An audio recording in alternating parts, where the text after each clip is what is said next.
Hello guys, আসসালামু আলাইকুম। কেমন আছেন সবাই? আশা করি ভালো আছেন। আমি হলাম রিফাত ফ্রম পাবনা। ভিডিও শুরু করার আগে সবাইকে জানাই মহান বিজয় দিবসের শুভেচ্ছা।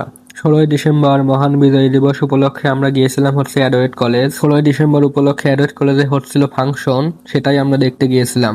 অ্যাডওয়েট কলেজে অনেক মানুষই এসেছিল। আমরা একটু দেরি করে গিয়েছিলাম, সন্ধ্যা লাগার আগে। ভিডিওতে আপনারা দেখতে পাচ্ছেন সামনে গান হচ্ছে, সেটাই দাঁড়িয়ে দাঁড়িয়ে সবাই দেখছে।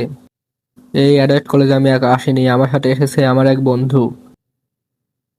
তবে মজার বিষয় এখানে বেশিরভাগ মানুষ ফাংশন দেখতে আসেনি। এখানে যারা আসে তাদের মধ্যে খুবই অল্প মানুষ আছে যারা ফ্রেন্ড সার্কেল নিয়ে ঘোরে, যেমন আমি ফ্রেন্ড সার্কেল নিয়ে ঘুরতেছি। এখানে বেশিরভাগ মানুষ কাপল নিয়ে আসে, অনেকে আবার কাপল নিয়ে এসে কটও খায়। আপনার যদি কট খাওয়ার অভিজ্ঞতা না থাকে তাহলে কাপল নিয়ে এসে আমাদের সাথে যোগাযোগ করবেন, আমরা কট দিয়ে দেবো।